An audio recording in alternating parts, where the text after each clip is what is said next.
फिर पेश नजर गुंबद खुद राह हरम है,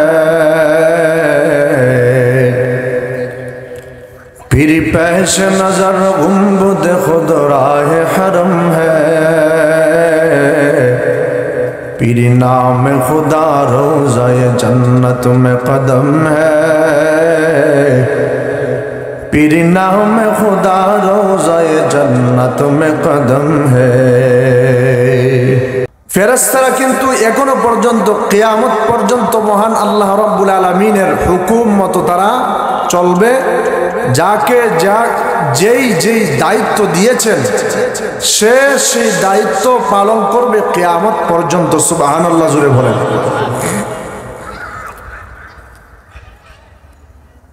একদল ফেরেশতা আছে যাদেরকে মহান আল্লাহ রাব্বুল আলামিন ওয়ার্ডার করলেন, তুমি দাঁড়ায়া দাঁড়ায়া মহান আল্লাহ রাব্বুল আলামিনের, আমি আল্লাহ রাব্বুল আলামিনের তসবিহ পাঠ করতে থাকো। সুবহানাল্লাহ জোরে বলেন। লক্ষ লক্ষ কোটি কোটি ফেরেশতা আছে যারা দাঁড়ায়া নামাজের অবস্থা আমরা যেভাবে দাঁড়াই এইভাবে দাঁড়ায়া দাঁড়ায়া আল্লাহ রাব্বুল আলামিনের তসবিহ আদায় করতেছে। সুবহানাল্লাহ জোরে বলেন। আরেক দল ফেরেশতাকে মহান আল্লাহ রাব্বুল আলামিন রাখলেন, লক্ষ লক্ষ কোটি ফেরেশতা আছে যারা রুকু অবস্থায় আছে। রুকু অবস্থায় তারা মহান আল্লাহ রাব্বুল আলামিনের তাসবিহাতগুলো আদায় করতেছে। সুবহানাল্লাহ জোরে বলেন। আরেক দল ফেরেশতাকে রাখছেন সিজদার অবস্থায়, সিজদারত অবস্থায় তারা আছে। লক্ষ লক্ষ ফেরেশতা আছে যারা সিজদারত অবস্থায় মহান আল্লাহ রাব্বুল আলামিনের তাসবিহাতগুলো আদায় করতেছে। সুবহানাল্লাহ জোরে বলেন। আরেক দল ফেরেশতা আছে বৈঠক অবস্থা। আমরা নামাজের মধ্যে বসি না, এক সিজদা দেওয়ার পরে বসি কি বসি না, দুই রাকাত পড়ার পরে বসি কি বসি না, এই বৈঠক অবস্থায় আছে। তারা বৈঠক অবস্থায় লক্ষ লক্ষ ফেরেশতা মহান আল্লাহ রাব্বুল আলামিনের তাসবিহাতগুলো আদায় করতেছে। আরেক দল ফেরেশতা আছে ডান দিকে সালাম ফিরানো অবস্থায়, আমরা যেইভাবে নামাজের মধ্যে ডান দিকে সালাম ফিরাই এইভাবে ডান দিকে তাকানো আছে। আরেক দল আছে বাম দিকে তাকানো। লক্ষ লক্ষ কোটি কোটি ফেরেশতা এইভাবে মহান আল্লাহ রাব্বুল আলামিনের তাসবিহাতগুলো আদায় করতেছে। তারা কিয়ামত পর্যন্ত মহান আল্লাহ রাব্বুল আলামিনের তাসবিহাতগুলো এইভাবে আদায় করতে থাকবে। সুবহানাল্লাহ জোরে বলেন। ফেরেশতারা কিন্তু আমাদের সাথেও আছে। এক একটা দাড়ির মধ্যে যারা দাড়ি রাখছেন, যেই ভাইরা যুবক ভাই সহ মুরব্বিয়ানে কেরাম সহ যাদের দাড়ি উঠার সময় হয়েছে, বয়স হয়েছে, যাদের দাড়ি উঠছে, তারা যদি দাড়ি না খামায় দাড়ি যারা রাখছে, এক একটা দাড়ির মধ্যে 70,000 করে ফেরেশতা আছে। সুবহানাল্লাহ জোরে বলেন। এই ফেরেশতা, এত সমস্ত ফেরেশতা তারা মহান আল্লাহ রাব্বুল আলামিনের হুকুম হাকাম পালন করতেছে। সুবহানাল্লাহ জোরে বলেন। মহান আল্লাহ রাব্বুল আলামিন এবার যখন দেখলেন ফেরেশতারা ইবাদত বন্দেগী করতেছে, তারা কোনো গুনাহের কাজও করে না, তারা কোনো তওবাও করে না, মাফও চায় না, শুধু আল্লাহর ইবাদত বন্দেগী করতে আছে করতে আছে করতে আছে। এবার মহান আল্লাহ রাব্বুল আলামিন চিন্তা করলেন যে দুনিয়ার জমিনে তার একদল প্রতিনিধি পাঠাবেন। মহান আল্লাহ রাব্বুল আলামিন ফেরেশতাদের সাথে কথা বললেন যে আমি তো দুনিয়ার জমিনে একটা দল পাঠাইতে চাই যারা আমি আল্লাহ রাব্বুল আলামিনের প্রতিনিধিত্ব করবে, আমি আল্লাহর কথা বলবে। দুনিয়ার জমিনে আমি একদল প্রতিনিধি পাঠাতে চাই। ফেরেশতারা এবার জিজ্ঞাসা করলো, ওগো দয়ার আল্লাহ, যেই প্রতিনিধি আপনি পাঠাবেন, যেই দল আপনি পাঠাতে চান, তাদেরকে পাঠানোর কি প্রয়োজন গো আল্লাহ? আমরাই তো আপনার ইবাদত বন্দেগী করতেছি। একদল গুনাহের কাজ করেছিল, যার কারণে তাদেরকে বিতাড়িত করে দেওয়া হয়েছে, বন জঙ্গলের মধ্যে বিতাড়িত করে দেওয়া হয়েছে। এখন তো আমরা ফেরেশতারা আপনার ইবাদত বন্দেগী করতেছি, আপনি কেন আবার আরেক দল বানাতে চান, আরেক দল পাঠাতে চান গো আল্লাহ? তারা কি আমাদের চাইতেও বেশি নেককার বান্দা হবেন আমাদের চাইতে আরো বেশি উত্তম হবে, আফজল হবে নাকি? মহান আল্লাহ রব্বুল আলামিন ডাক দিয়া বলেন, এ ফেরেশতারা তোমরা শুনে রাখো, আমি প্রতিনিধি পাঠাতে চাই। ফেরেশতারা বলে, আল্লাহ কি প্রয়োজন পাঠানোর? আমরাই তো ইবাদত বন্দেগী করতেছি, তারা তো আমাদের চাইতে বেশি উত্তম নাও হতে পারি। একদলকে তো পাঠাইছিলেন যারা নাফরমানি করেছিল আপনার, যারা গুনাহের কাজ করেছে, গুনাহ করতে করতে সারাটা দুনিয়া ধ্বংস করে ফেলেছিল গো আল্লাহ। আল্লাহ রব্বুল আলামিন ডাক দেয়া বলেন, এরে ফেরেশতারা তোমরা শুনে রাখো, আমি এমন একদল পাঠাতে চাই, তোমরা কিন্তু আমার চাইতে বেশি জানো না। আমি একদল পাঠাতে চাই যাদেরকে আমি আল্লাহ রব্বুল আলামিন গুণ দিয়া দিব, যাদেরকে আমি আল্লাহ রব্বুল আলামিন তাদেরকে ক্ষমতা দিয়া দিব, শক্তি দিয়া দিব। জান্নাতের ইচ্ছা করলে জান্নাতের পথেও চলতে পারবি, ইচ্ছা করলে জাহান্নামের পথেও চলতে পারবি। ফারিকুম ফিল জান্নাতি ওয়া ফারিকুম ফিস সাঈর।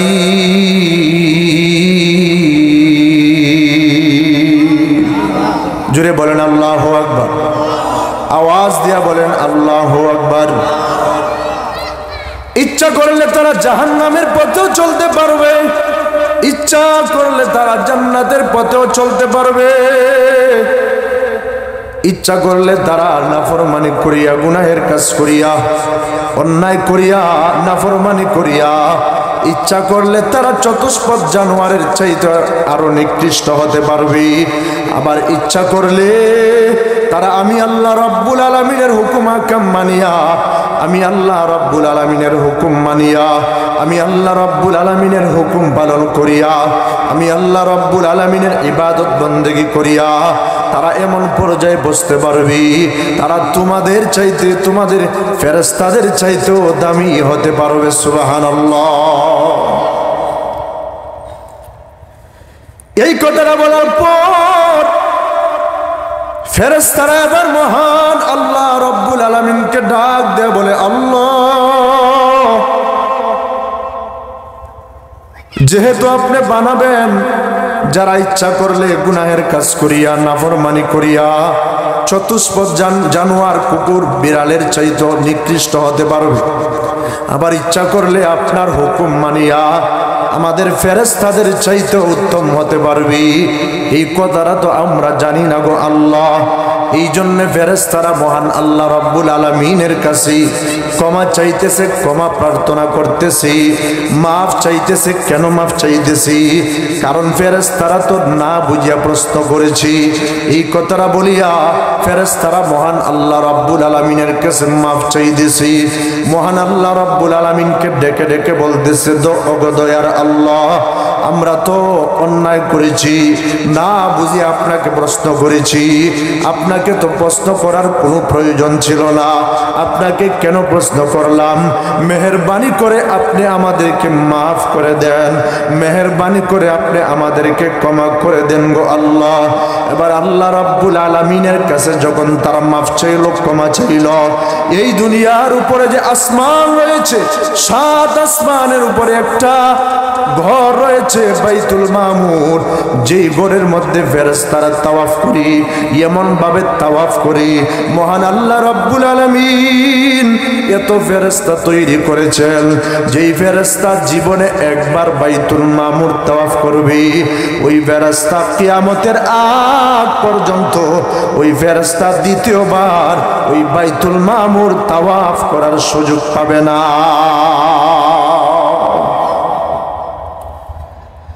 ফেরেশতারা এবার ওই বাইতুল মামুরের তাওয়াফের উসিলা বানাইয়া, দুনিয়ার জমিনে আমরা উসিলা বানাই, দোয়ার মধ্যে আমরা বলি, ওগো আল্লাহ, অমুক আল্লাহর ওলির উসিলায় আমাদেরকে মাফ করেন। আমরা উসিলা বানাই, ওগো আল্লাহ, কোরআনের তেলাওয়াতের উসিলায় আপনি আমাদের দোয়া কবুল করেন। বলি কি বলি না? জোরে বলেন। নামাজ পড়ার পরে দোয়া করি, দুরূদ শরীফ পড়ি, ইস্তেগফার পড়ি, মহান আল্লাহ রাব্বুল আলামিনের কাছে উসিলা বানাই, ওগো দয়ার আল্লাহ, তেলাওয়াত করেছি, দুরূদ ইস্তেগফার পাঠ করেছি, এগুলার উসিলা বানাইয়া আমরা দোয়া করি, ওগো আল্লাহ এর উসিলায় আপনি আমাদেরকে মাফ করে দেন। আমরা উসিলা বানাই, নবীজিকে উসিলা বানাই, রাসূলুল্লাহ মুহাম্মদুর রাসূলুল্লাহ আপনার হাবিবের উসিলা আপনাদেরকে আমাদেরকে মাফ করে দেন। আপনার হাবিবের উসিলায় আমাদের দোয়াটাকে আপনি কবুল করে নেন গো আল্লাহ। এইভাবে আমরা উসিলা বানাই, মা বাবার খেদমত করিয়া উসিলা বানাই, ওগো আল্লাহ মা বাবার খেদমত করেছি, এই মা বাবার খেদমতের উসিলায় আমাকে মাফ করে দেন। এইভাবে আমরা উসিলা বানাই কি বানাই না, জুড়ে বলেন।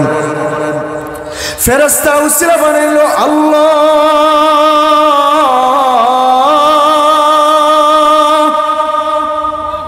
বাইতুল মামুরের এই তাওয়াফের উসিলা বানাইয়া আপনার কাছে মাফ চাইতেছে আল্লাহ।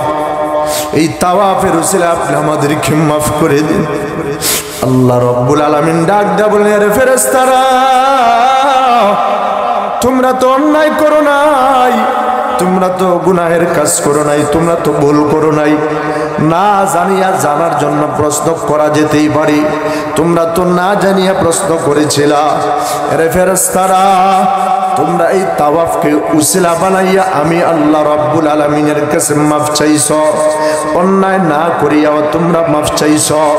আমি আল্লাহ রাব্বুল আলামিন দুনিয়ার জমিনে একদল প্রতিনিধি পাঠাতে চাই, যাদেরকে দুনিয়ার জমিনে পাঠাবো তারা তো ইচ্ছা করলে গুনাহের কাজ করতে পারবে, আবার গুনাহে করার পরে, গুনাহের কাজ করার পর, নাফরমানি করার পর, নামাজ ছেড়ে দেওয়ার পর আমি আল্লাহ রাব্বুল আলামিন আবার তওবা করার একটা অপশন রাখবো, তওবা করার সুযোগটা রেখে দিব। তওবা যদি করতে পারে আমি আল্লাহ রাব্বুল আলামিন ওই বান্দা বান্দীদের তওবাটাকে কবুল করিয়া তওবার মতো তওবা করতে পারলে, চাওয়ার মতো চাইতে পারলে, চাওয়াটাকে কবুল করিয়া তওবা কবুল করিয়া ওই সমস্ত বান্দা বান্দীদের জিন্দেগির সব গুনাহ মাফ করে দিব। আর জোরে বলেন সুবহানাল্লাহ। আল্লাহ আল্লাহ क्या मजा मुर्शिद की मैं खाना है, अल्लाह अल्लाह क्या मजा मुर्शिद की मैं खाना है, दोनों आलम की हकीकत एक पैमाना है, दोनों आलम की हकीकत एक पैमाना है। अल्लाहु अकबर, जोरे बोलें।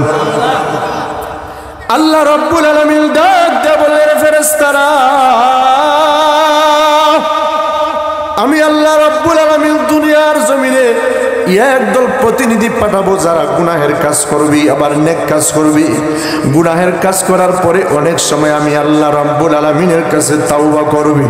আমি আল্লাহ রাব্বুল আলামিন তাদেরকে যে তাওবা যে কবুল করব, তারা যে দুনিয়ার মধ্যে যাবে ইবাদত বন্দেগী করবি, আমি আল্লাহ রাব্বুল আলামিনের ইবাদত বন্দেগী কোথায় গিয়া করবি? এই জন্য সুজা বাইতুল মামুর, তোমরা যেই জায়গার মধ্যে তাওয়াফ করো এই বাইতুল মামুরের চতুর্পাশে তোমরা তাওয়াফ করো।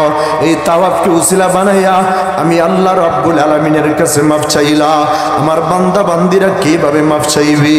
আমার বান্দা বান্দিরা কিভাবে আমি আল্লাহ রাব্বুল আলামিনের কাছে ক্ষমা চাইবে? এই জন্য আমি আল্লাহ রাব্বুল আলামিন সিদ্ধান্ত নিয়েছি সুজা বাইতুল মামুরের নিচে আমি আল্লাহ রাব্বুল আলামিন একটা ঘর নির্মাণ করতে চাই। ওই ঘরটা হলো মহান আল্লাহ রাব্বুল আলামিন কোরআনের ভিতরে এই ঘরটার কথা আলোচনা করে দিয়েছেন। ইন্না আউওয়ালা বাইতিন উদিআ লিন-নাসি লাল্লাযী বিবাক্কাতা মুবারাকান ওয়া হুদাল লিল আলামিন।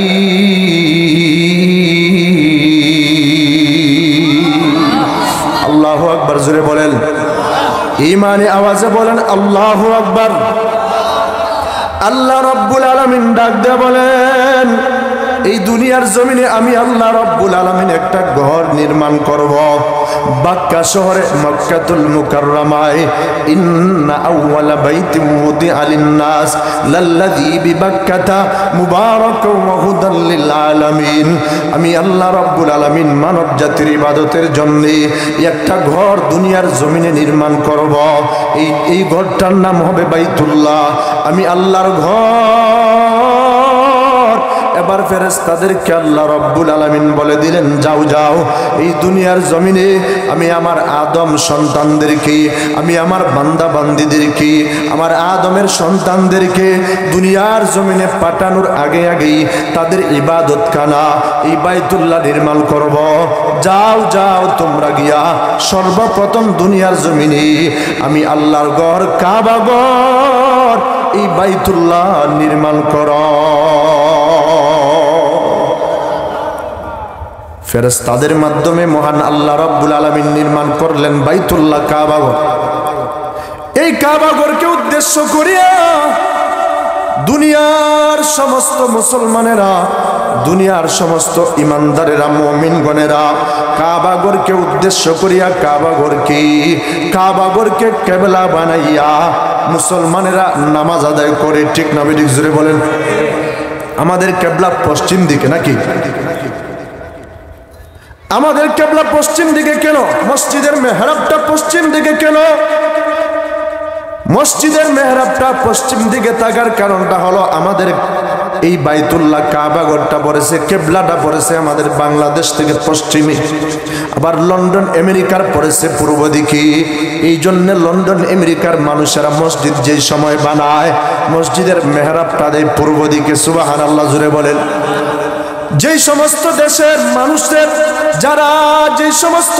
মানুষের যারা কাবা ঘরের উত্তর দিকে পড়েছে তারা দক্ষিণ দিকে মসজিদের মেহরাবটা বানায়।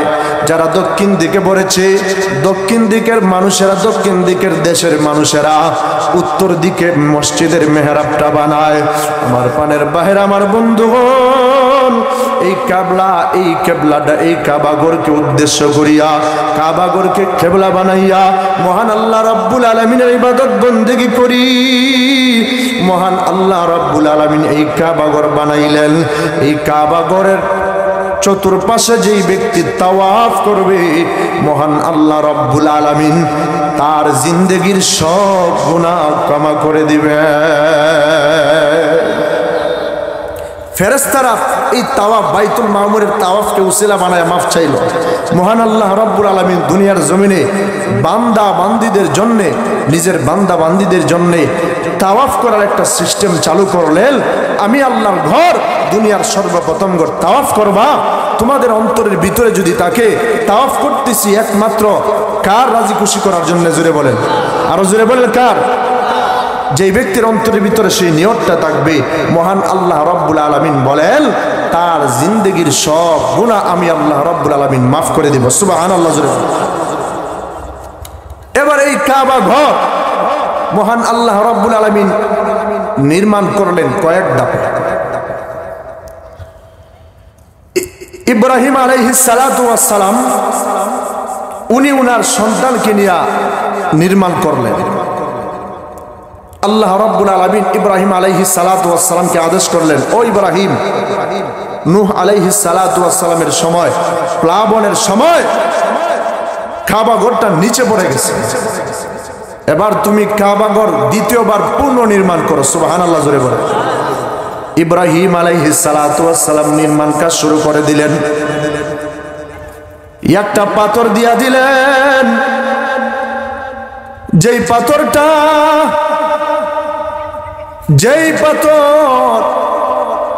জান্নাতি পাথর মহান আল্লাহ রাব্বুল আলামিন দিয়া দিলেন।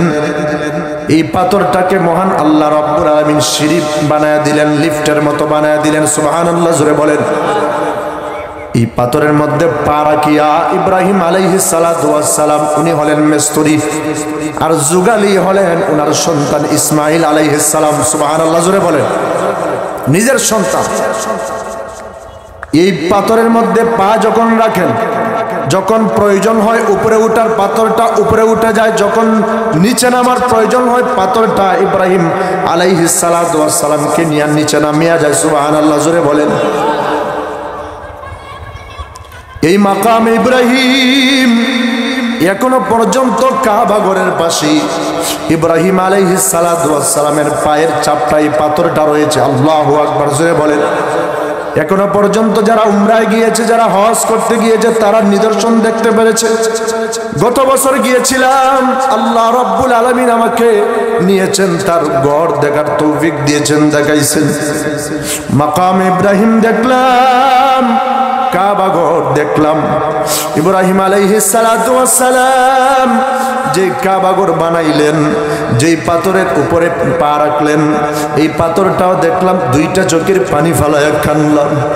আল্লাহর নবী, আল্লাহর খলিল ইব্রাহিম খলিলুল্লাহ এই কাবা ঘর বানাইলেন, আল্লাহর ঘর বানাইলেন।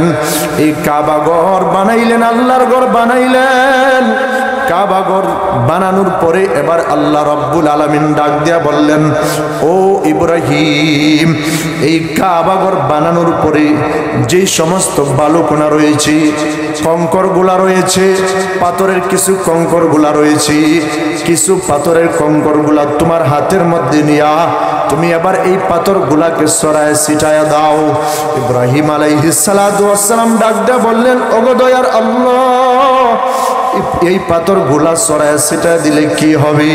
এবার আল্লাহ রাব্বুল আলামিন বললেন, এ ইব্রাহিম খলিলুল্লাহ, রে আমার খলিল, তুমি যদি পাথরের কোনাগুলাকে সরায় ছিটায় দাও, আমি আল্লাহ রাব্বুল আলামিন এই পাথরের কোনাগুলাকে সারা পৃথিবীর মধ্যে সরায় ছিটায় দিব।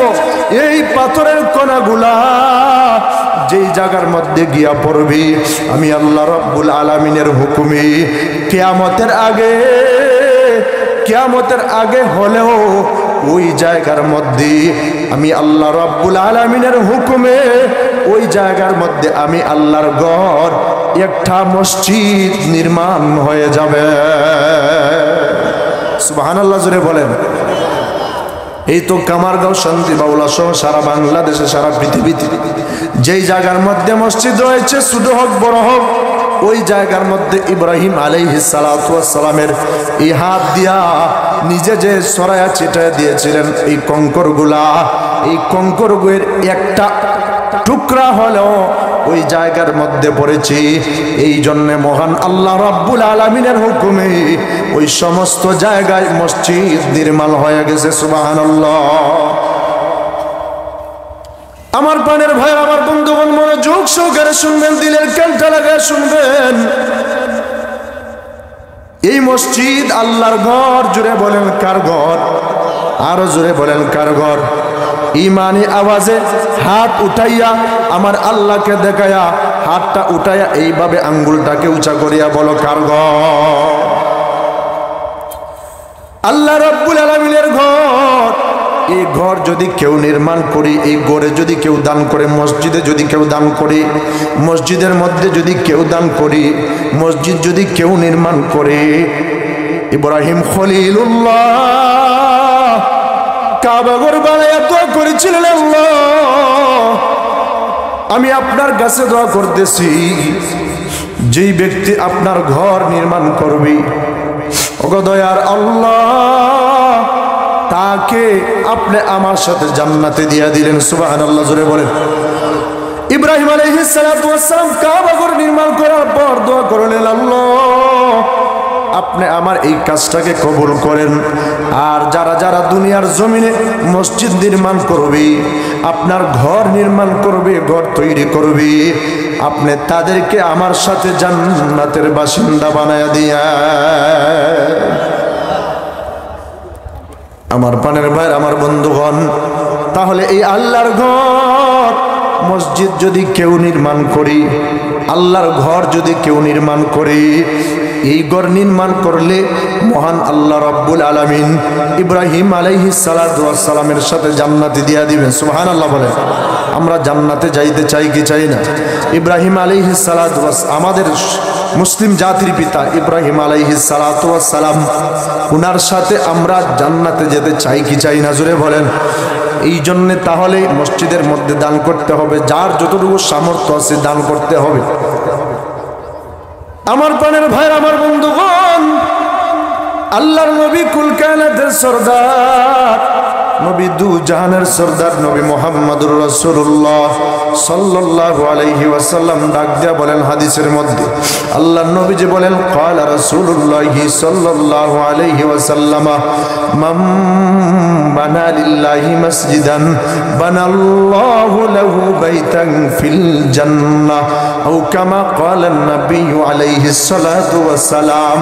আল্লাহর নবী কুল কায়নাতের সরদার, নবী দু জাহানের সরদার নবী মুহাম্মদুর রাসূলুল্লাহ সাল্লাল্লাহু আলাইহি ওয়াসাল্লাম ডেকে ডেকে বলেন, যেই ব্যক্তি মহান আল্লাহ রাব্বুল আলামিনের জন্য একটা ঘর নির্মাণ করবে, মসজিদ নির্মাণ করবে, আল্লাহ রাব্বুল আলামিনের ঘর নির্মাণ করবে, মসজিদ নির্মাণ করবে, বাইতুল্লাহ নির্মাণ করবে, আল্লাহর ঘর নির্মাণ করবে, মহান আল্লাহ রাব্বুল আলামিন তার জন্য জান্নাতের ভিতরে স্বর্ণের একটা ঘর নির্মাণ করে দিবেন।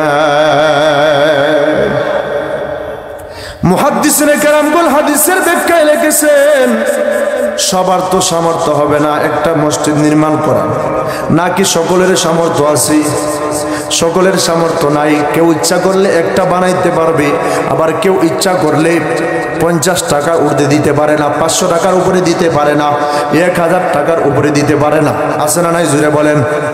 কারণ গরিব মানুষ দিন আনে দিন খায়, ওই ব্যক্তিটা কিভাবে একা একা আল্লাহর ঘর বানায় দিবে, মসজিদ বানায় দিবে? সবার পক্ষে সম্ভব নয়।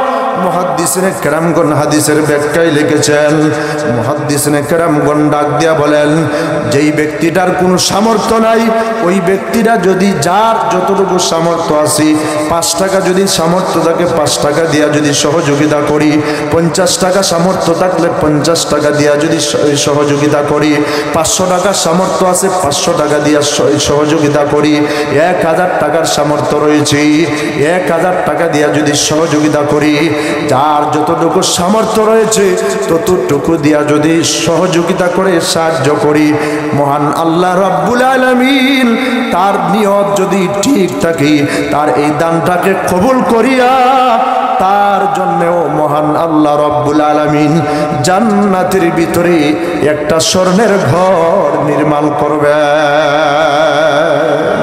সুবহানাল্লাহ, আরো জোরে বলেন সুবহানাল্লাহ। আমার প্রাণের ভাই, আমার বন্ধুগণ, এই মসজিদ আল্লাহর ঘর। জোরে বলেন কার ঘর?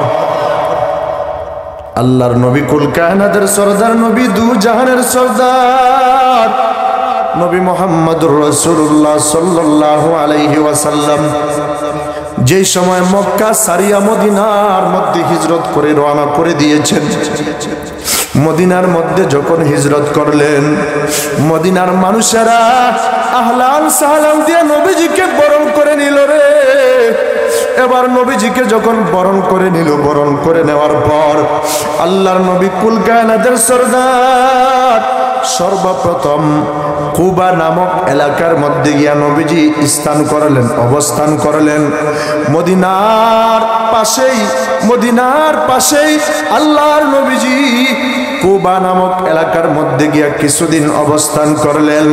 অবস্থান যখন করলেন, আল্লাহর নবীজি এবার মনে মনে চিন্তা করলেন যে এই কুবা নামক এলাকার মধ্যে একটা ঘর, মসজিদ আমি তৈরি করতে চাই, আল্লাহর ঘর নির্মাণ করতে চাই। সুবহানাল্লাহ, জোরে বলেন।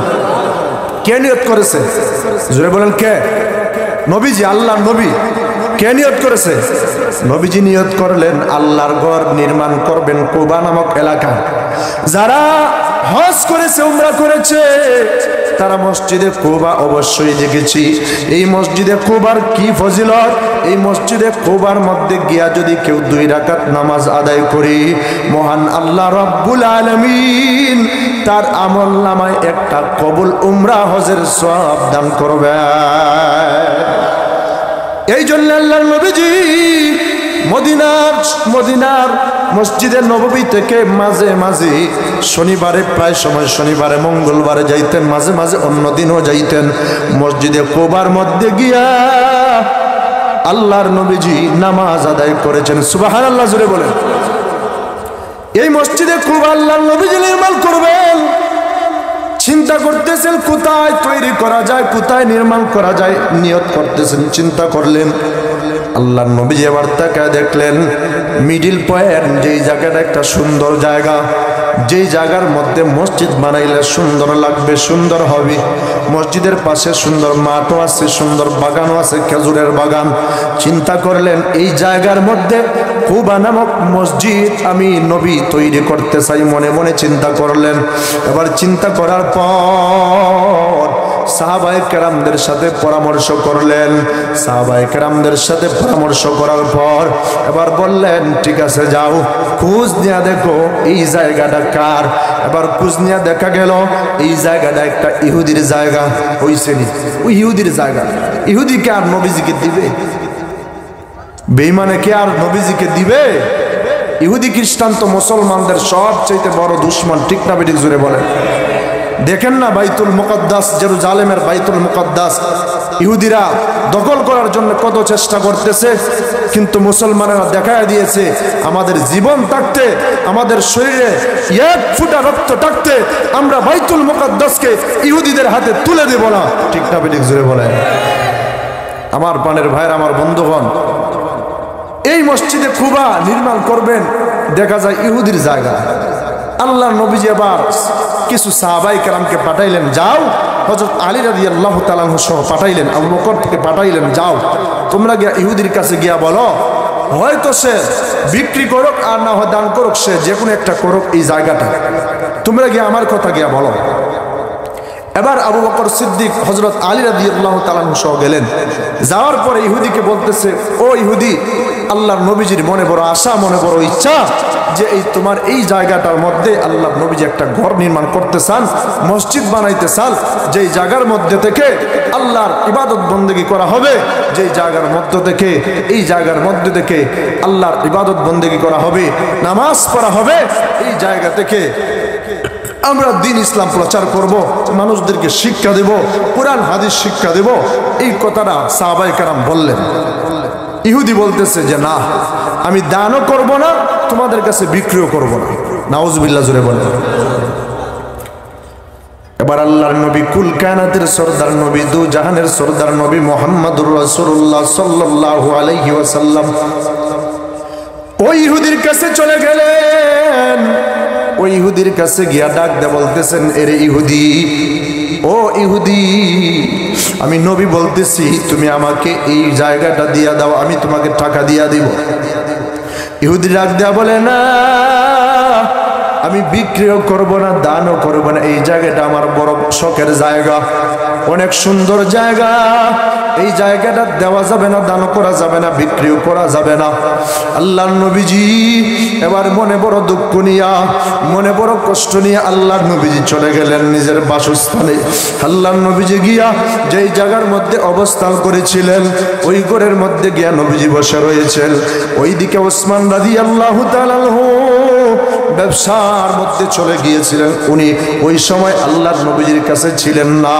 এবার ওসমান রাদিয়াল্লাহু তাআলা যিনি ছিলেন গনি, যার উপাধি হলো গনি, ওসমান জিন্নুরাইন, ওসমান গনি রাদিয়াল্লাহু তাআলা, যার উপাধি হলো ধনী, যার উপাধি হলো শিল্পপতি।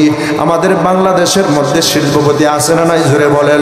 ওই সময়ের সবচেয়ে বড় শিল্পপতি, বড় ধনী, বড় গনি ছিলেন ওসমান রাদিয়াল্লাহু তাআলা। সুবহানাল্লাহ জোরে বলেন। ওসমান রাদিয়াল্লাহু তাআলা ব্যবসার জন্য গিয়েছিলেন সিরিয়া। এই সিরিয়াটা বর্তমানে মুসলমানেরা দখল করেছে। সিরিয়া স্বাধীন হয়ে গেছে, আলহামদুলিল্লাহ জুড়ে বলি। আস্তে আস্তে আমার দিল বলতেছে যে অবস্থা চলতেছে, আস্তে আস্তে মুসলমানেরা এক একভাবে এক একটা দেশ স্বাধীন করবে ইনশাআল্লাহ জুড়ে বলি। আমার প্রাণের ভাইরা, আমার বন্ধুগণ, সামনে যে সময়টা আসতেছে, সময়টা আসতেছে ইসলামের পৃথিবী। আল্লাহু আকবার জুড়ে বলেন। সিরিয়া থেকে ব্যবসা করিয়া ওসমান রাদিয়াল্লাহু তাআলা আনহু যেই সময় আসতেন নবীজির সাথে সর্বপ্রথম সাক্ষাৎ করতেন। সুবহানাল্লাহ জুড়ে বলেন। এবারও আসলেন, আসিয়া নবীজির সাথে সাক্ষাৎ করলেন। সাক্ষাৎ করার পর তাকায় দেখেন নবীজির চেহারাটা মলিন। উসমান রাদিয়াল্লাহু তাআলা আনহু এবার ডাক দিয়ে বলতেছেন, ইয়া রাসূলুল্লাহ, ইয়া হাবিবাল্লাহ,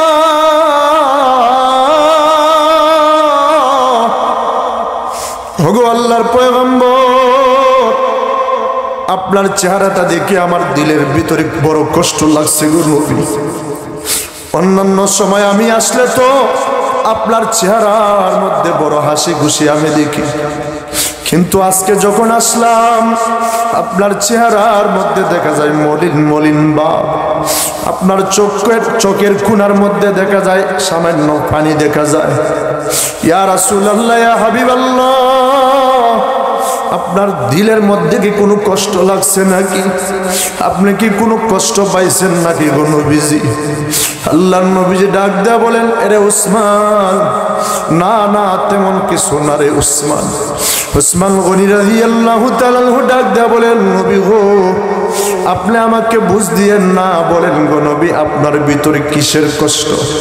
আল্লাহর নবীজি দুইটা চোখের পানি ছেড়ে দিয়া কান্দে আর ডাক দেয়া বলে, আরে উসমান, আমার মনে বড় আশা ছিল ওই জায়গার মধ্যে আমি একটা মসজিদ নির্মাণ করব, আমি একটা ঘর নির্মাণ করব, আল্লাহর ঘর নির্মাণ করব, যেই জায়গার মধ্যে আমরা নামাজ আদায় করব, আল্লাহর ইবাদত বন্দেগী করব, আল্লাহর হুকুম আহকাম পালন করব। আমার দিলের মধ্যে বড় আশা ছিল, ভরসা ছিল, কিন্তু এই জায়গাটা একটা ইহুদির, ইহুদিটা দানও করতে চায় না, আবার বিক্রিও করতে চায় না। আমি আমার সাহাবায়ে কেরামকে পাঠাইছিলাম, সাহাবায়ে কেরামদেরকে ফেরত দিয়ে দিয়েছি, ফিরায় দিয়েছি। আমি নিজে গিয়েছি, আমাকেও ফিরায় দিয়েছে। এই জন্য বড় কষ্ট, দিলের মধ্যে বড় দুঃখ কষ্ট। এই কষ্টটা নিয়ে আমি বসে রয়েছি। উসমান রাদিয়াল্লাহু তাআলা আর দেরি করে না, একটা দৌড় দিয়ে ওই ইহুদির কাছে চলে গেছে। ওই ইহুদির কাছে গিয়া ডাক দিয়ে বলতেছে, রে ইহুদি ভাই, তোমার কাছে নাকি সাহাবায়ে কেরাম এসেছিল, আমার হাবিব নাকি এসেছিল রে এই জায়গাটা নেওয়ার জন্য, তুমি আমার কাছে বিক্রি করে ফেলো। রে ইহুদি ভাই, তুমি বলো তুমি আমার কাছে কি চাও, তুমি যা চাইবা আমি সব কিছু দিয়া দিব। সুবহানাল্লাহ বলেন। ওই ইহুদি মুস্কি মুস্কি হাসতেছে, মনে মনে চিন্তা করতেছি এত সময় ধরে তো আমি তোমার অপেক্ষা করতেছিলাম। সুবহানাল্লাহ বলেন। কারণ উসমান হলো গনি, উসমান হলো ধনী। অন্যান্য সাহাবায়ে কেরামের কাছে তারা হিজরত করে নতুন মাত্র আসছেন, তাদের কাছে বা কি বার থাকবে, কিন্তু উসমান রাদিয়াল্লাহু তাআলা হিজরত করে আসলেও উনি তো বড় ব্যবসায়িক ছিলেন, বড় ধনাঢ্য ব্যক্তি ছিলেন, ব্যবসা করতেন, ধনী ব্যক্তি ছিলেন। আমার পানের বাহির আমার বন্ধুগণ, যারা ব্যবসা করি, ব্যবসায়িক যারা আছি, যারা ব্যবসা করি, তারা যদি সঠিকভাবে হালালভাবে ব্যবসা করতে পারে, হাসরের ময়দানে মহান আল্লাহ রাব্বুল আলামিন নবীগণের সাথে, শহীদদের সাথে, সাহাবায়ে কেরামদের সাথে জান্নাতে দিয়া দিবে। সুবহানাল্লাহ জোরে বলেন, আর জোরে বলেন সুবহানাল্লাহ। উসমান রাদিয়াল্লাহু তাআলা এবার বলতেছেন, তুমি বলো কি চাও? ইহুদি মনে মনে চিন্তা করতেছে, আমি তো তোমার অপেক্ষায় আছি, কোন সময় তুমি আসবা আর তোমার কাছে আমি চাইব। এবার ওই ইহুদি ডাক দিয়ে বলতেছে, রে উসমান, ও উসমান, তুমি যদি এই জায়গাটা ক্রয় করতে চাও, তাহলে তোমার যত সম্পদ আছে, যত ব্যবসা, যত টাকা পয়সা আছে, সব কিছু যদি আমার নামে লিখে দাও, তাহলে আমি এই জায়গাটা দিব, নতুবা তোমাকে এই জায়গা দিব না। উসমান রাদিয়াল্লাহু তাআলা সাথে সাথে বললেন, নাও দলিল দিয়া দিলাম, তোমাকে আমার সমস্ত সম্পত্তি দিয়া দিলাম। আল্লাহু আকবার জোরে বলেন সুবহানাল্লাহ, বলেন না জোরে, আরো আওয়াজ দিয়া বলেন সুবহানাল্লাহ। এর ইহুদি সমস্ত কিছু দিয়া দিলাম, টাকা পয়সা, ব্যবসা বাণিজ্য, ঘর বাড়ি, জায়গা সম্পদ যা আছে সব কিছু দিয়া দিলাম। এর ইহুদি, আজকে যদি তুমি আমার কাছে যদি আমার কলিজাটা চাইতা, আমি উসমান আল্লাহর নবীজির খুশির জন্য আমি আমার সম্পত্তি দিয়েছি, আমি উসমান আল্লাহর নবীজির খুশির জন্য, আল্লাহর নবীজির মনের আশাটা পূরণ করার জন্য, আল্লাহর নবীজির দিলের আশা পূরণ করার জন্য আমি উসমান নিজের কলিজাটা আমার ভিতর থেকে বাহির করে দিতাম। উসমান রাদিয়াল্লাহু তাআলা এবার এই কথাটা বলে একটা দৌড় দিয়ে আল্লাহর নবীজির কাছে গেলেন। আল্লাহর নবীজির কাছে গিয়া ডাক দেয়া বলেন, ইয়া রাসূলুল্লাহ, ইয়া হাবিবাল্লাহ, আমি আপনার আশাটা পূরণ করতে পেরেছি। এই জায়গাটা আমি ইহুদির কাছ থেকে ক্রয় করে ফেলেছি, ওই ইহুদির কাছ থেকে আমি ক্রয় করে ফেলেছি। আল্লাহর নবীজি ডাক দেয়া বলেন, তুমি কি দিয়া ক্রয় করলা? উসমান রাদিয়াল্লাহু তাআলা কোনো কথা বলে না। আল্লাহর নবীজি আবার বললেন, রে উসমান, তুমি কি দিয়া এই ইহুদির কাছ থেকে ক্রয় করলা? আমরা সকলে গেলাম, কিন্তু ওই ইহুদি তো আমাদেরকে এই জায়গাটা দেয় নাই। এবার উসমান রাদিয়াল্লাহু তাআলা ডাক দেয়া বলে, ইয়া রাসূলুল্লাহ, ইয়া হাবিবাল্লাহ, ওই ইহুদি তো আমার কাছে সব কিছু চাইল, আমার সমস্ত সম্পত্তি চাইল। আমি সাথে সাথে আপনার রাজি খুশি করার জন্য, আল্লাহর ঘর মসজিদ নির্মাণ করার জন্য আমি দিয়া দিলাম। এবার আল্লাহর নবীজি দুইটা চোখের পানি ছেড়ে দিয়া কান্দে, আর উসমানকে বুকে জড়ায় ধরিয়া কান্দে। এবার উসমান রাদিয়াল্লাহু তাআলা কে সারিয়া দুইটা হাত উঠাইয়া মহান আল্লাহ রাব্বুল আলামিনের কাছে দোয়া করি, মহান আল্লাহ রাব্বুল আলামিনের কাছে দোয়া করে উসমান রাদিয়াল্লাহু তাআলা এর কাছে জন্য দোয়া করে। ওই সময়টা যেই জায়গার মধ্যে নবীজি বসা ছিলেন, সামনে ছিল খেজুর গাছ। এই খেজুর গাছকে সাক্ষী বানাইয়া আল্লাহর নবীজি ডাক দেয়া বলে, ও খেজুর গাছ, তুমি কিয়ামতের ময়দানে সাক্ষী দিবা, আল্লাহ রাব্বুল আলামিনের কাছে সাক্ষী দিবারি। এই উসমান আমার রাজি খুশি করার জন্য, মসজিদ নির্মাণ করার জন্য তার সমস্ত সম্পত্তি ওই ইহুদিকে দিয়া দিয়েছে। ওই ইহুদির কাছ থেকে এই জায়গাটা ক্রয় করেছি। ওগো আল্লাহ, আপনি আমার উসমানকে কবুল করিয়া নেন, আপনি আমার উসমানের জন্য জান্নাতে ঘর নির্মাণ করেন। ওগো আল্লাহ, আপনি আমার উসমানের জন্য জান্নাত রিজার্ভ করে নেন। এই কথাটা আল্লাহর নবীজি দোয়া করলেন। এবার ওই ইহুদির ভিতরে সিগন্যাল বাজতেছে, সুবহানাল্লাহ জোরে বলেন। ওই যে ইহুদিটা এই জায়গার বিনিময়ে, এই জায়গার জন্য উসমান রাদিয়াল্লাহু তাআলা সমস্ত সম্পত্তি নিয়ে নিল। ওই ইহুদির ভিতরে সিগন্যাল বাজতেছে। ওই ইহুদিটা দৌড়ে গেল আল্লাহর নবীজির কাছে, গিয়া দেখতেছে আল্লাহর নবীজি এই দোয়াটা উসমান রাদিয়াল্লাহু তাআলা এর জন্য করতেছে, সুবহানাল্লাহ জোরে বলে। ইহুদি আবার চিন্তা করলো, উসমান তো ভুকা লোক নয়, উসমান তো বোকা লোক নয়, জ্ঞানী লোক। উসমান কি আমাকে সব কিছু দিয়া দিল, সে কি বোকা লোক নাকি? আসলে তো সে বোকা লোক নয়। কেন দিল? এর ভিতরে অবশ্যই রহস্য আছে। দৌড় দিয়ে আল্লাহর নবীজির সামনে যখন গেল, গিয়া দেখতেছে আল্লাহর নবীজি দোয়া করতেছে এইভাবে। এবার ওই ইহুদিদের দিলটা পরিবর্তন হয়ে গেছে। জোরে আওয়াজ দিয়া বলেন, ওই ইহুদির দিল পরিবর্তন করায়া দিয়েছে কে? ইহুদি আবার ডাক দিয়ে বলে, ইয়া রাসূলুল্লাহ, ইয়া হাবিবাল্লাহ, আপনি যেই দোয়া করেছেন, এই মুহূর্তে যদি আমি এই জায়গাটা দান করে দেই আল্লাহর জন্য, আপনার জন্য, মসজিদের জন্য, আমিও কি এই দোয়ার ভাগীদার হব নাকি? আল্লাহর নবীজি বলেন, অবশ্যই।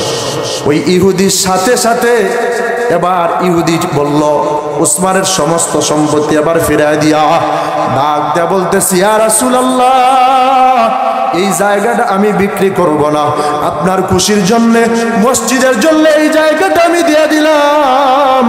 আর এই মুহূর্তে আপনার হাতে হাত রাখিয়া আমি কালেমা পড়ে মুসলমান হয়ে যাব।